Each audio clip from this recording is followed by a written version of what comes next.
So thank you everybody for joining the Westside City COG's Westside Bus Connection Program.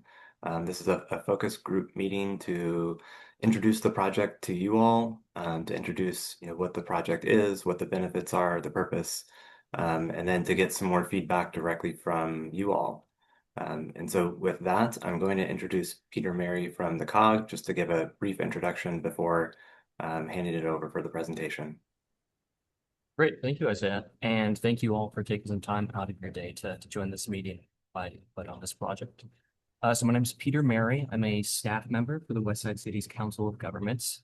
We are a joint powers authority that coordinates investments and strategic initiatives amongst the jurisdictions of Beverly Hills, Culver City, Santa Monica, West Hollywood, the City of LA, and LA County as well. So before I hand it off to the consultant team to walk through the project in more detail, I want to briefly ground us in why we're doing this work. The West Side is currently on the cusp of some significant transit investment over the coming years. Metro alone is currently in the process of expanding the D line westward, advancing the Sepulveda Transit Corridor, extending the K line north, and upgrading transit access to LAX. And these projects really give us an opportunity on the west side to become a more transit-friendly, multimodal region. And this project in particular is meant to complement and expand upon that vision. So our goal for this project is to enhance connectivity, to improve the rider experience, and to make transit more accessible. Ultimately, our goal is to shift the west side towards a more multimodal future, one where taking transit feels practical, convenient, and competitive as well with personal automobiles. So with that, I'm going to hand it over to the consultant team to walk through the project and the goals and the process in detail. Thank you, Peter. So I'm Elena Salcido. I am a consultant for the Westside City COG, and I will be presenting some technical information on what we've been doing and what we're hoping to do before before we get together and just discuss some further. So again, welcome to this focus group meeting. We have our agenda up front here. We've already done a brief introduction. I will be going through this presentation in step 2. After the presentation, we'll be having an open discussion to discuss what our experience with the West Side and what we can learn from you about this this great region that Peter just discussed. And then after that is done, we'll have a brief debrief and we'll discuss some next steps for how to stay engaged with the project. So what have we done so far? We're still in the very early stages of this project. So you can see the "We Are Here" button. We are wrapping up our existing conditions review. What we're discussing with you will be kind of part feed into that information, as well as in the midst of our 10% design. In order to wrap up that 10% design, we want to get feedback from this group here, as well as public engagement upcoming in the next couple weeks, which we will be talking about towards the end of this meeting.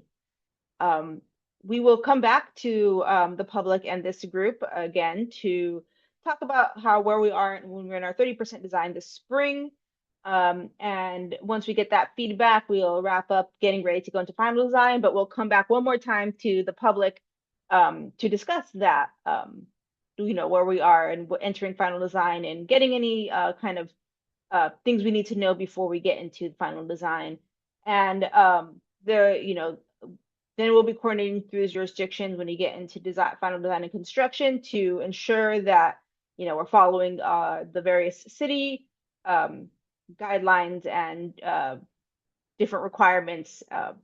As Peter mentioned, there are many cities involved in this process. So what is the project? The project is to improve transit on several different corridors that have already been identified through a number of studies, including some measure and planning efforts that link the West Side, including its major rail lines and game venues. So Santa Monica Boulevard is about almost 7 miles, and it has goes through the city of Los Angeles and city of Santa Monica. And we have Sepulveda Boulevard, almost 11 miles, that run through City of Los Angeles, County of Los Angeles, and Culver City. And then we have a kind of combined La Cienega Boulevard, Jefferson Boulevard corridor, just over 7.5 miles, but goes through the most cities of any of these. It goes through West Hollywood, City of Beverly Hills, City of Santa Monica, City of Los Angeles, and Culver City. So the goal is to improve bus efficiency for the 2020 Olympics and Paralympic Games and beyond. So there's kind of a kind of two-pronged approach here. The immediate goal is to prepare bus infrastructure for the games, but we also want to set up transit for the long-term, success of the corridor to be able to use transit. There'll be a heavy focus on what we can build within the next year using a quick build design approach. And that will be what is constructed next year, but we will also be identifying locations for further study and for long-term transit success of the region.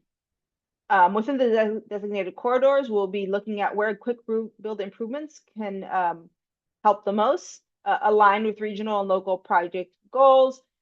There's work being done by Caltrans on, bus lanes in the Caltrans jurisdiction, as well as Culver City. And then the City of Los Angeles has Measure HLA with, the different enhanced networks for transit, bikes, and peds. So we really want to align with those. There's been a lot building towards this basically moment of enhancing transit on the west side.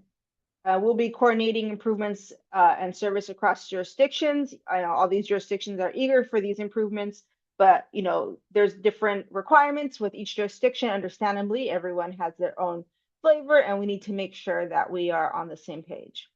And then in the near term, we'll be determining final design at focus locations, as well as identifying those potential future locations for continuing bus improvements. So dedicated bus lanes are a proven solution. In Los Angeles area alone, implementing bus lanes has reduced transit travel time up to 30%. There are areas within Los Angeles that have already seen dedicated bus lanes for great stretches. There's La Brea, probably one of the closest areas, as well as Wilshire, just in your area alone. There's also areas in downtown like Flower, Broadway, I believe. So, for example, if we were able to do continuous bus lanes on La Cienega, where we currently have a 49-minute travel time of 5.3 miles for transit, we can get that to 34 minutes or less with bus lanes. That just shows some of the things that can be realized if we can implement these solutions together. Currently, 22 buses are required in the morning and 25 buses in the evening just to operate the 10 to 12-minute headways currently. But that can be done with the same number of buses or even fewer. You can operate 10-minute headways continuously throughout the day. So that just kind of shows some of the kind of cost and operational savings that could be realized in addition to transit speed improvements. So there's already a proven solution here that we want to see how much of it we can implement on the west side. I already alluded to this earlier, but some segments have been removed from this study because, unfortunately, local jurisdictions are already working to improve the bus operations of these segments. So some of these are, in the Wilshire area around UCLA. They have the Caltrans right-of-way along Santa Monica Boulevard, and then Culver City for their area, Sepulveda Boulevard, is also planning dedicated or bus infrastructure improvements.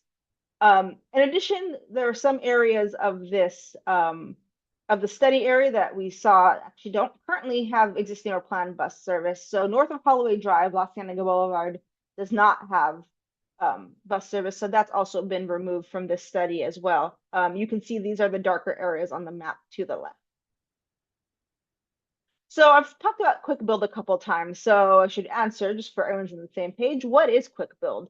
You actually can see some quick build elements around the city of Los Angeles already, though not as much related to buses, but there's been some efforts around schools to use some of the quick build materials you can see on the left. These are short-term, 1-year planning construction methods for getting a project done. And because these are short-term and kind of quick, modifications can be made following installation, though they are intended to be permanent. These use low-cost material to reduce construction timelines, and these are easy to implement. So these things are signage, striping, bollards, as well as signal timing modification, things that can be done more digitally. So why do we need these improvements? We already talked about how these improvements can help, but why were these corridors selected, and what is it currently like out there for transit? Some of you may be intimately familiar with this. I know I used to be back when I lived closer to this area, and so it was definitely we can definitely see the need for transit improvements along these corridors.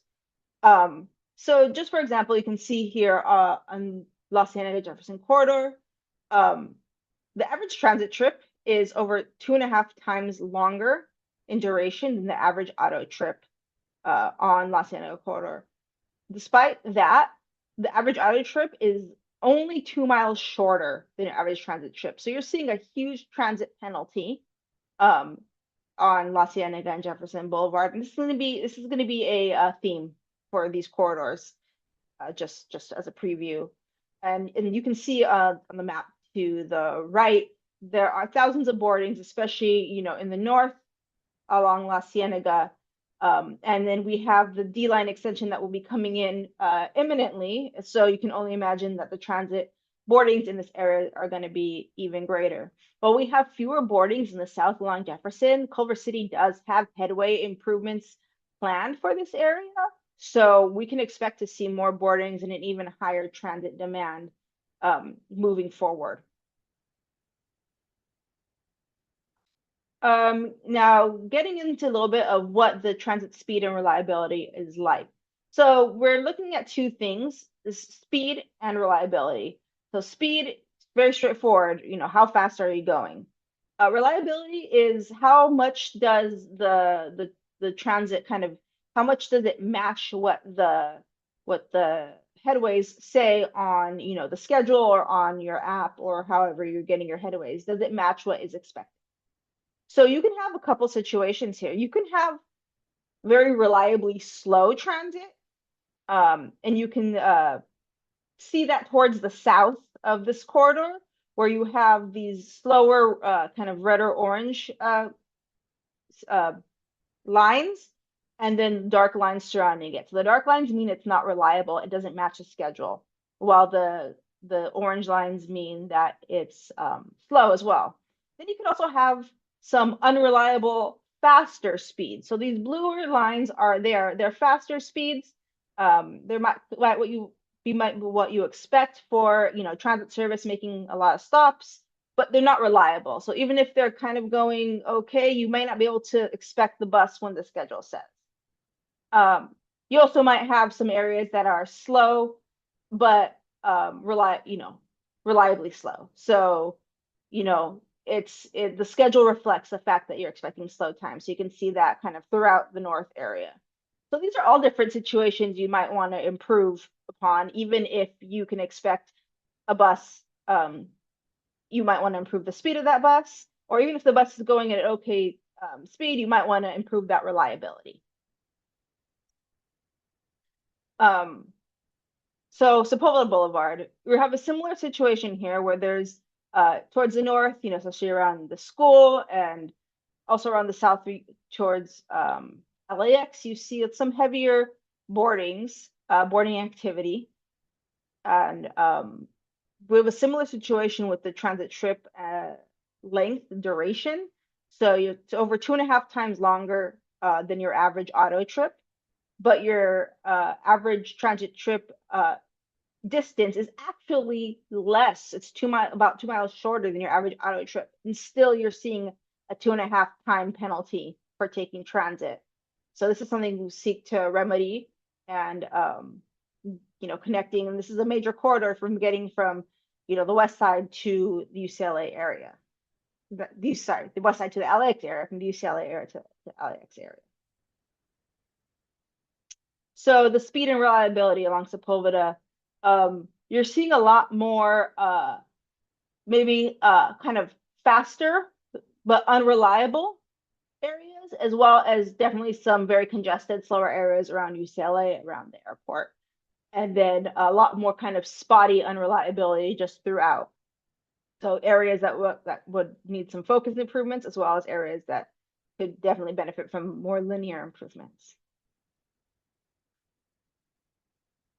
And then finally with Santa Monica, it's basically the same story when it comes to your transit trip length and duration versus auto trip length and duration. You have an over 2.5 times longer on average for your transit trip than your average auto trip, even though your average transit trip is almost a mile shorter in distance than your average auto trip. The transit boardings, transit activity along Santa Monica Boulevard are a lot more evenly distributed. You have a pretty high ridership throughout. It gets higher around Santa Monica, around, south of UCLA, Westwood area, and then around Century City, but you have pretty good, boardings and alightings throughout.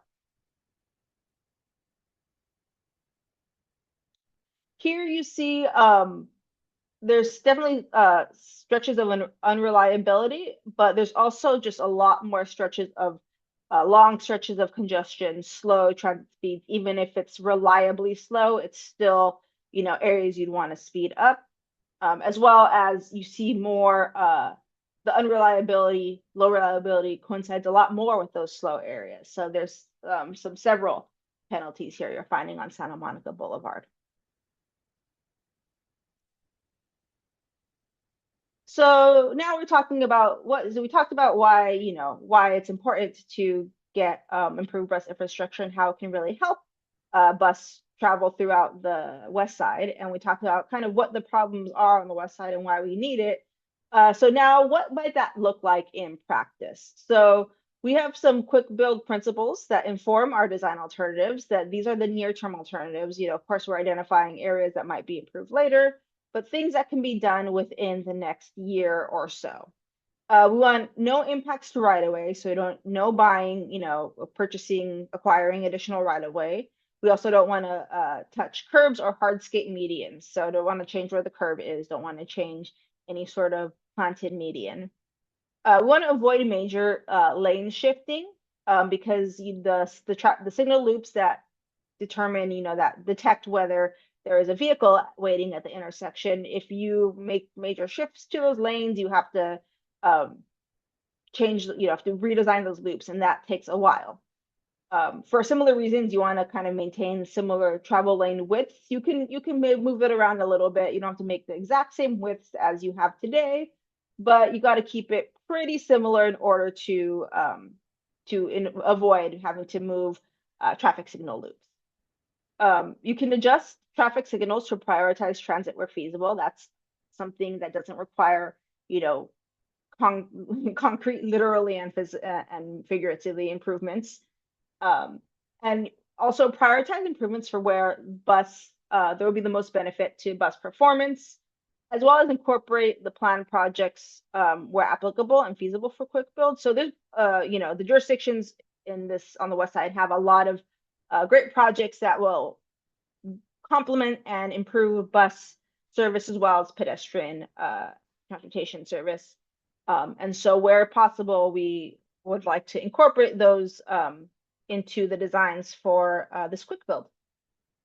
So the next couple slides are going to show some representative examples of what types of kind of bus lane scenarios you might see proposed as part of the project.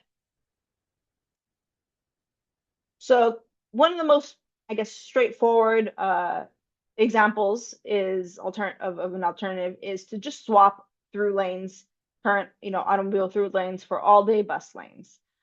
This provides dedicated lanes that it just is a lot more reliable. It reduces travel times, increases reliability. In areas that there's parking, you just maintain that curbs on street parking. And it minimizes lane shifting. If you can just take a lane and say this is now a bus lane, there's very little, there's less design and work on striping. There are challenges, of course, if you have, curb parking and then a bus lane next to it, as well as any right turns. You have weaving motions with automobiles, but you still get a lot of benefits out of this. Another alternative is to swap peak hour through lanes for off-peak parking and bus on-peak travel lanes. So in a lot of areas around the west side, there are the lane close to the curb functions as parking when it's not peak travel periods, but when it's a peak travel period, it's a through lane where automobiles and buses currently travel. So, again, this provides just dedicated lanes that reduces travel times and increases reliability. If the bus lane is always there and it can be used by the buses, it makes things a lot more consistent. The challenge is, of course, that it reduces off-peak parking. So that is one consideration for how, for one of the challenges for this type of alternative.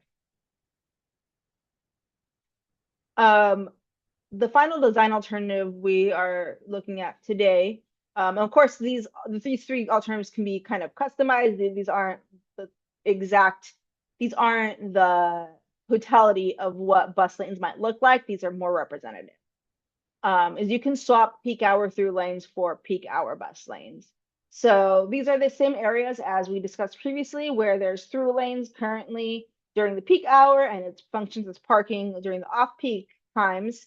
So this would just, instead of being peak hour through lanes, these would be peak hour bus lanes, and then during the off-peak, cars could still park there. So in addition to the benefit of, having bus lanes for a good period of the day, less consistent, less reliable, but still during the peak, you'll have bus lanes that improve travel time and reliability. You get to maintain the off-peak parking. Of course, the challenge is that it requires additional parking enforcement and just more uncertainty. When you need to get the cars out, every morning or every afternoon, just getting the cars out of their parking in the bus lane. But striping bus lanes isn't the only solution we'll be looking at here. There are other solutions to improving transit travel time and reliability on these corridors. So one example, and this is something already employed throughout Los Angeles, as you can see in this image to the right, are queue jump lanes. So these are very short dedicated bus lanes that kind of jut out into the curve area where you can just get the bus around any queuing at intersections, and so the bus can get out basically in front of traffic. Another thing you can look at is transit signal priority, and this can take several forms, but one common way is that there's special signalization where it'll basically hold a green light when transit is detected near, so that's more kind of working on the digital end to get sensors on the buses and for the transit signal to sense the proximity of the bus.